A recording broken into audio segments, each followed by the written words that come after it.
uno a veces ve ciertas tendencias. Sometimes we look at a trend. Our nation and our Christianity is going through a trend right now. It's a trend.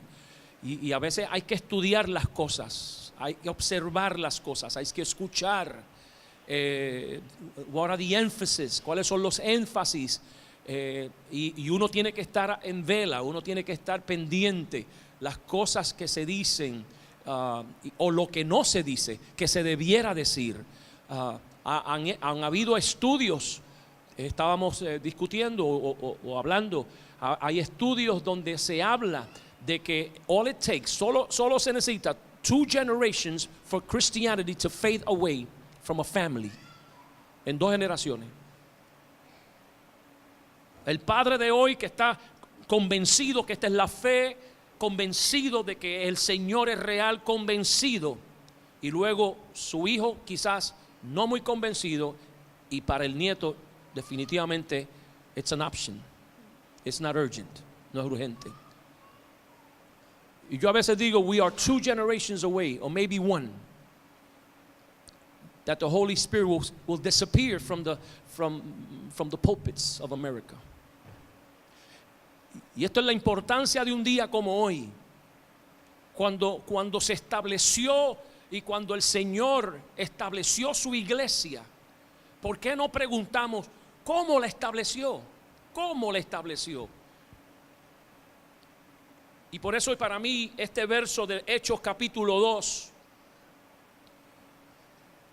clásico, un verso clásico dentro de las iglesias pentecostales. Cuando llegó el día de Pentecostés, estaban todos unánimes juntos. Esa frase no está ahí para ocupar espacio. Esa frase dice mucho. Cuando llegó el día de Pentecostés, estaban todos, número 1, todos, estaban todos unánimes, estaban juntos. Y eso para mí es fundamental. En la experiencia que vivimos hoy es fundamental.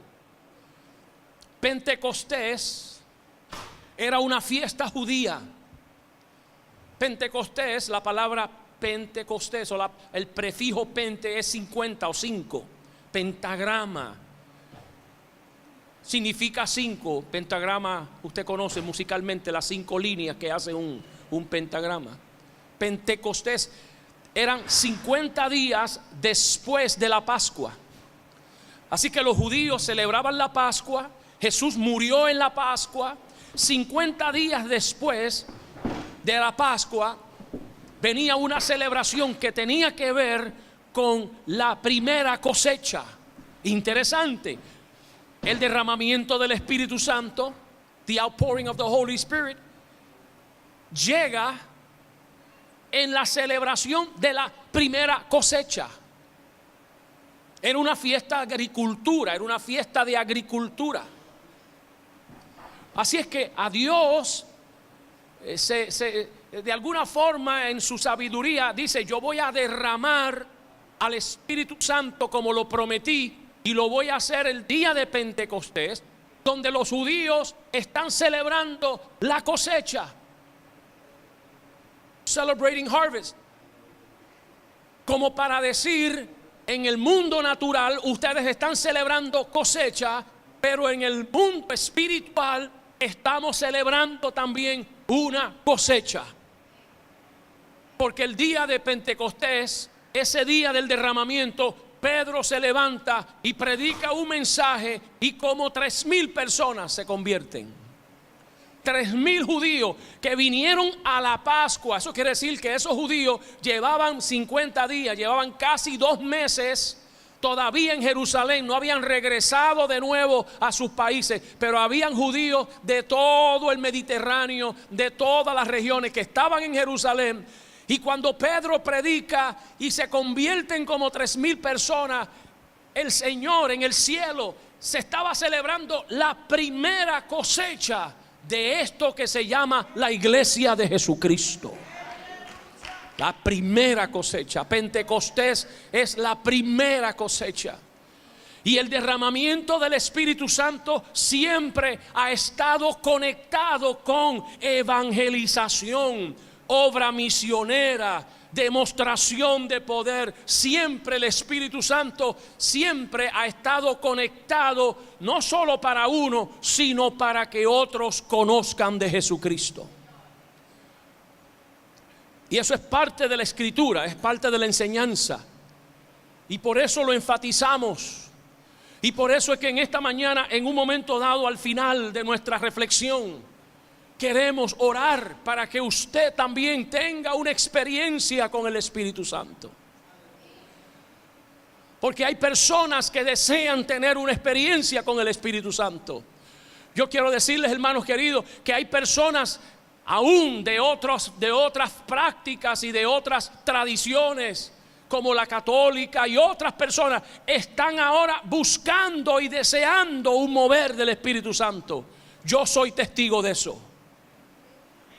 Yo no hablo mucho de esta experiencia, pero soy testigo de lo que estoy hablando.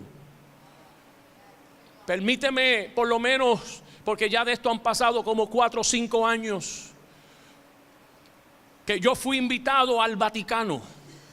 Y muchos quizás de ustedes quizás no sepan esa parte de mí. Fui precisamente como parte de una comisión pentecostal en los Estados Unidos. Y mi superintendente de las Asambleas de Dios me llamó y me dijo: Nino, yo quisiera que tú fueras parte de una comisión que va a ir al Vaticano. Hay un líder Asambleas de Dios de la Filipina, hay un líder de Inglaterra pentecostal, hay otro líder de Centroamérica. Y yo quisiera que tú nos representaras a nosotros como hispanos de las Asambleas de Dios de los Estados Unidos. Y éramos un grupo como de 6 que estuvimos una semana en un lugar en el Vaticano, y al otro lado de la mesa habían teólogos católicos, y por 5 días, lo único que hicimos fue contestarles preguntas sobre la persona del Espíritu Santo. For 5 days. Yo decía, mientras estaba allí, porque íbamos temprano, teníamos breaks de almuerzo, íbamos por la tarde, terminábamos como a las 5 de la tarde, al otro día lo mismo. Y mientras estábamos allí discutiendo, hablando, no era, mi hermano, mucho panfleto, era la Biblia abierta, ellos de un lado, nosotros de este lado. Y la pregunta fue: háblenos, nos dijeron, háblenos del Espíritu Santo. Y yo decía: Señor, ¿qué yo hago aquí? Yo no puedo creer, yo no sé si el mundo cristiano sabe lo que está pasando aquí. Porque déjeme decirle algo, yo no tengo que defender mucho al Espíritu Santo. Cuando una persona está interesada en el Espíritu Santo y comienza a estudiar la Biblia para aprender del Espíritu Santo, el Espíritu Santo le va a decir: déjenmelo a mí, que yo me encargo de esto ahora en adelante. Yo no sentí miedo, no me sentí intimidado. Yo sé que dentro de la cultura latina, hispana, pentecostal, estar en el Vaticano es un tabú que me puede costar quizás, no sé, repudio o quizás, qué sé yo, lo que fuera. Yo estaba allí confiado y yo le decía: Señor, mientras me pregunten, le vamos a contestar. Mientras tengan ellas interrogantes, nosotros se las vamos a dar. Y tú te encargarás de ellos y tú te encargarás también de mí. For 5 days in the Vatican. Tengo que decirle que aparte de estar allí en la sesión, nos dieron un tour por todo el Vaticano. Fuimos no tan solo al Vaticano, fuimos a la ciudad. O sea, entramos a la ciudad, que no todo el mundo entra allá adentro. Entramos y vimos y nos dieron una vista. Pero más que eso, los 5 días, hablar del Espíritu Santo. Porque hay una sed. Porque hay una sed, hermano querido. Y yo quisiera decirles a nuestras propias congregaciones, y le digo a mis queridos hermanos: hay otros que están interesados en lo que usted y yo tenemos.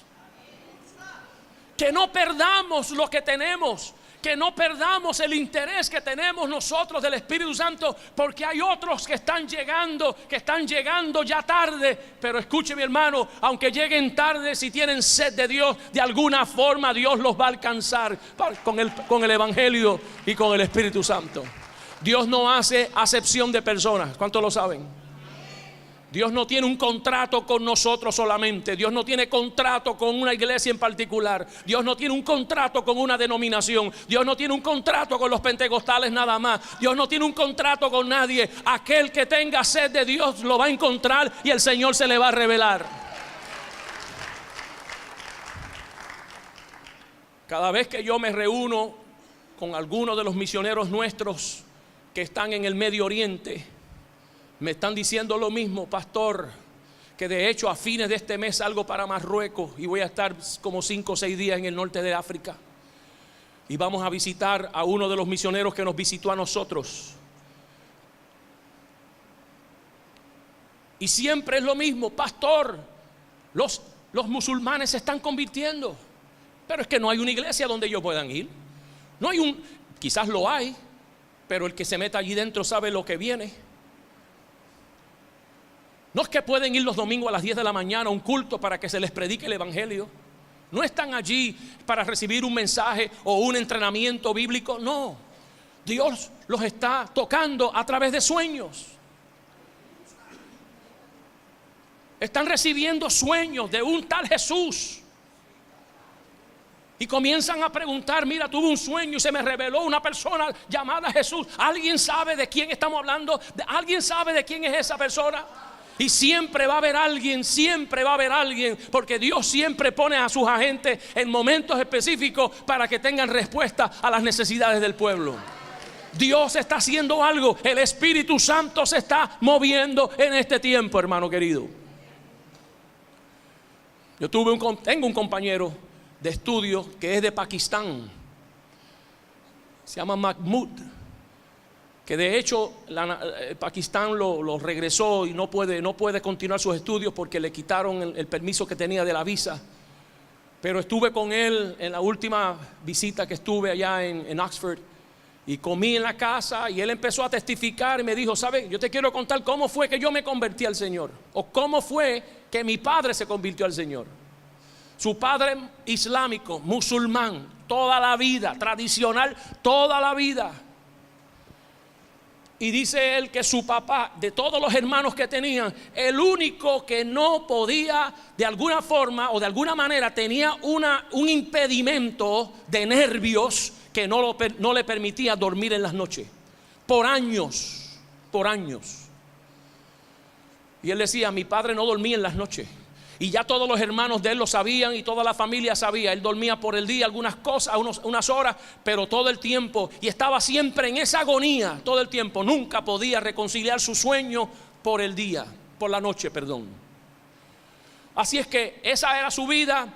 Y tenía una rutina en su pueblo de ir a un café que siempre iba al café a hablar con la gente, a hablar con los amigos. Pero lo que él no sabía es que a esa ciudad, en oculto, porque tampoco lo pudo hacer público, llegó un misionero que todas las mañanas estaba en ese café, tomando café, tranquilo y leyendo un periódico.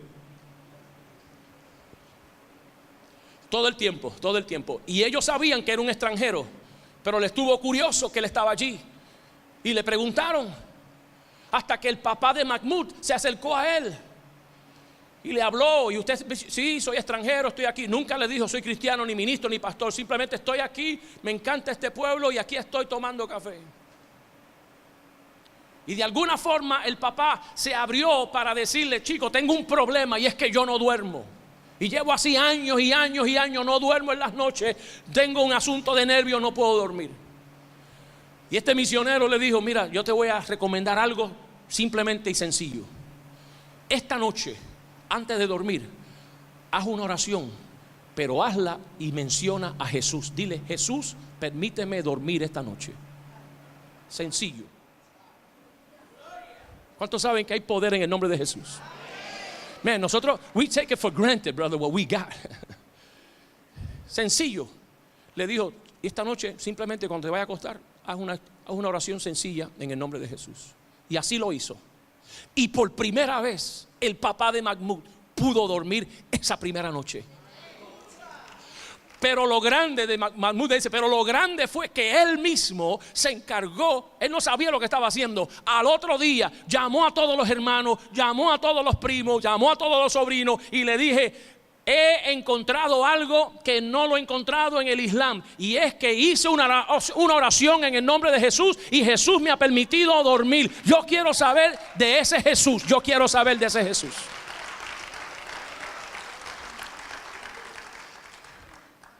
Y me dice Mahmoud, la historia corta es que este hombre se convirtió al Señor Jesús. Se convirtieron sus hermanos, sus familiares, y toda la familia se convirtió del Islam al cristianismo a través de una experiencia y una demostración de evidencia del Espíritu Santo.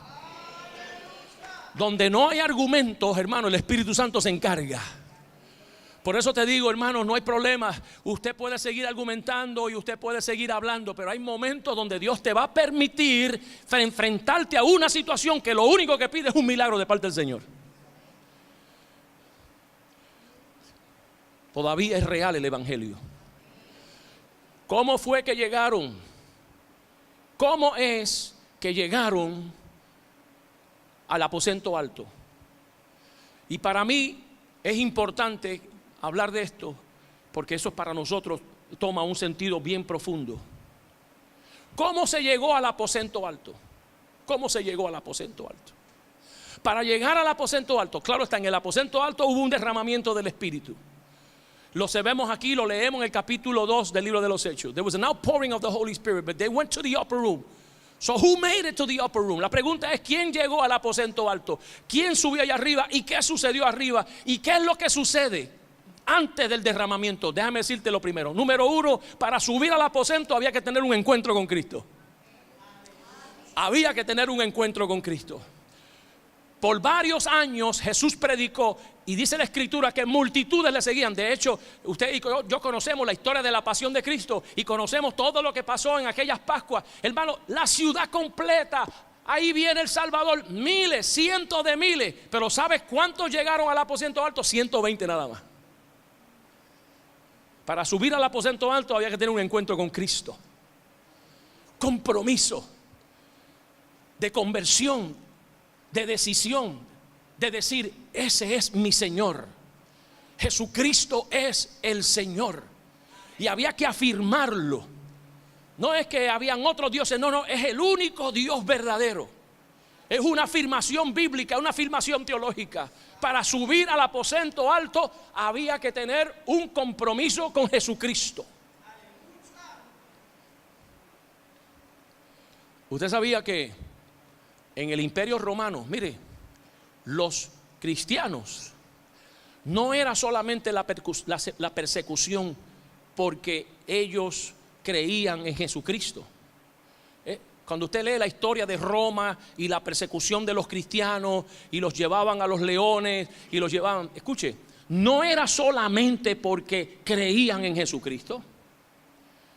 Roma era una sociedad politeísta. ¿Sabe lo que significa? De muchos dioses. A los romanos no le importaba otro Dios más. They didn't care about another God. Christians were not persecuted only because they worshiped Jesus. Porque en Roma habían cientos y cientos de dioses, de diferentes cosas. That was not the issue. Roma no era que venga otro Dios más. We don't even care. No, los cristianos dijeron: nosotros creemos que lo que hay es un solo Dios y rechazamos todos los demás. That was the bottom line. Ahí es que está. Ahí es que estaba la diferencia. No era pues que venga otro Dios más, porque si hay 500, que venga 501, no hay problema. No, ese no es el asunto. El asunto es que no es que no hayan 500, es que no hay 500, no existen 500. Lo que hay son demonios. El único Dios verdadero se llama el Padre Celestial. That was it.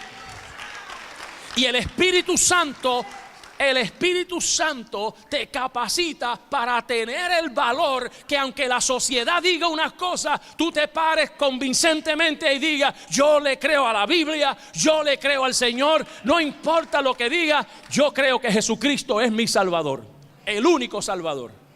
No es que hayan otros salvadores o salvadoras, no, es que hay un solo Salvador. That takes boldness. They needed the Holy Spirit for that. Segundo, ¿quiénes subieron al aposento alto? Los que tenían a Jesucristo. Segundo, subieron al aposento alto los que fueron obedientes. Para que haya un derramamiento del Espíritu Santo en el corazón de una persona, tiene que tener a Cristo y tiene que tener un deseo de obediencia.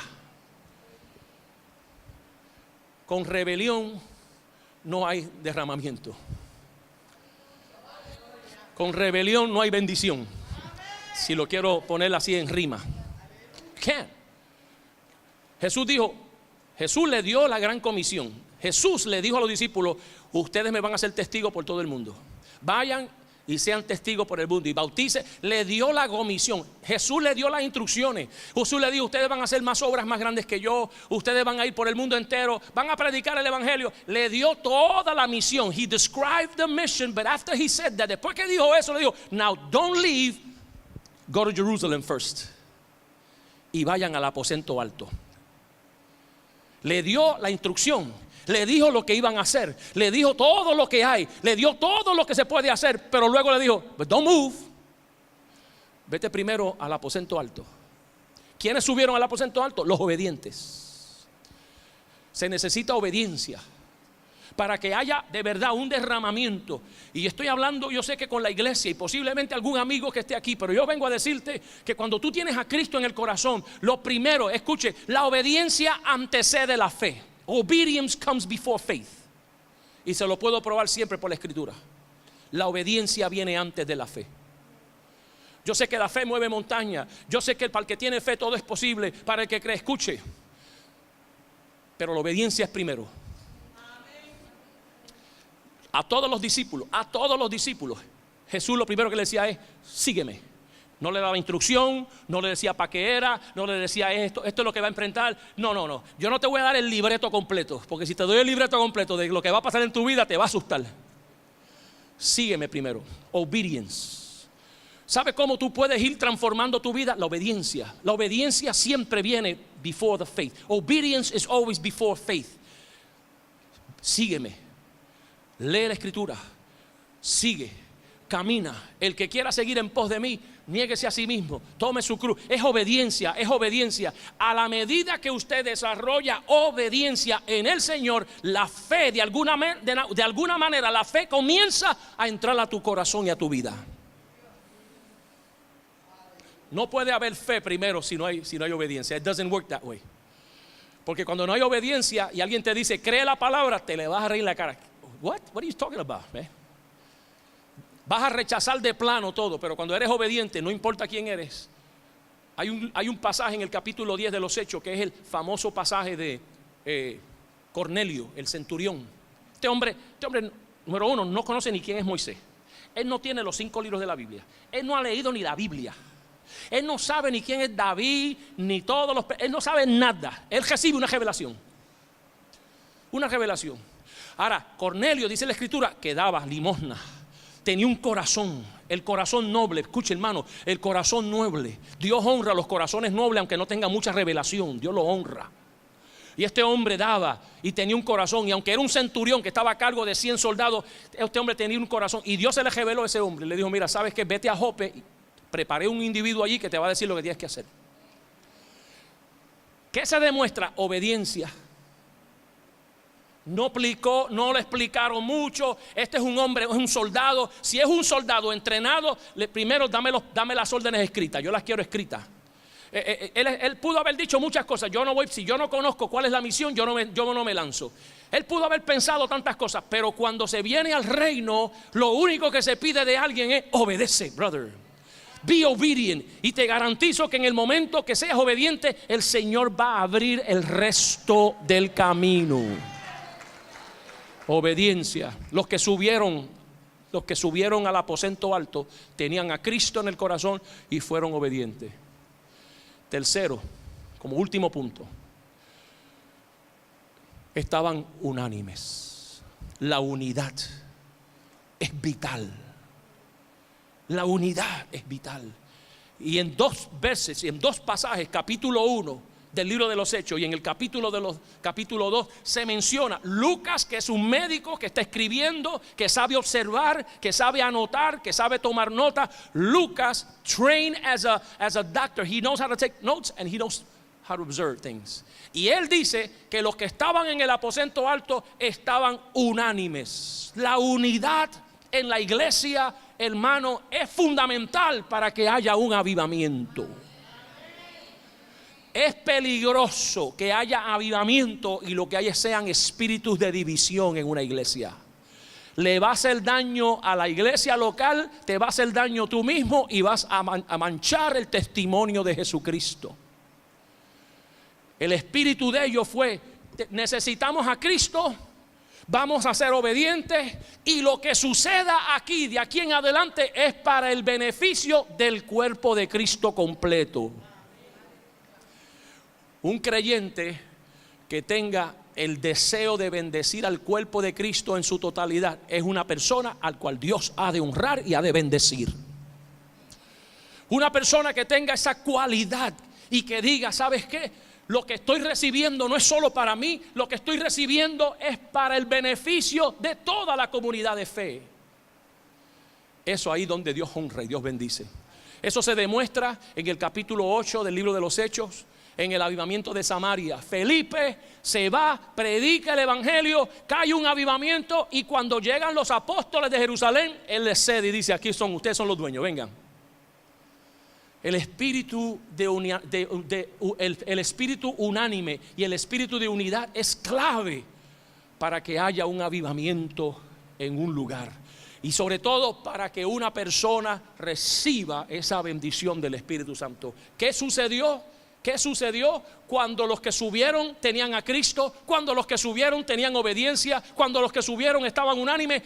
Ese fue el lugar propicio. Parece que Dios dijo: ¿sabes qué? Aquí es donde yo voy a derramar ahora mi Espíritu Santo. En un lugar, en un corazón individual, corporal, institucional, donde Cristo sea el centro, donde haya obediencia y haya un espíritu de unidad, allí Dios va a derramar su gloria. Esa es, hermanos queridos, eso fue lo que sucedió el día de Pentecostés. Dios honró el corazón de aquellos que estaban claros.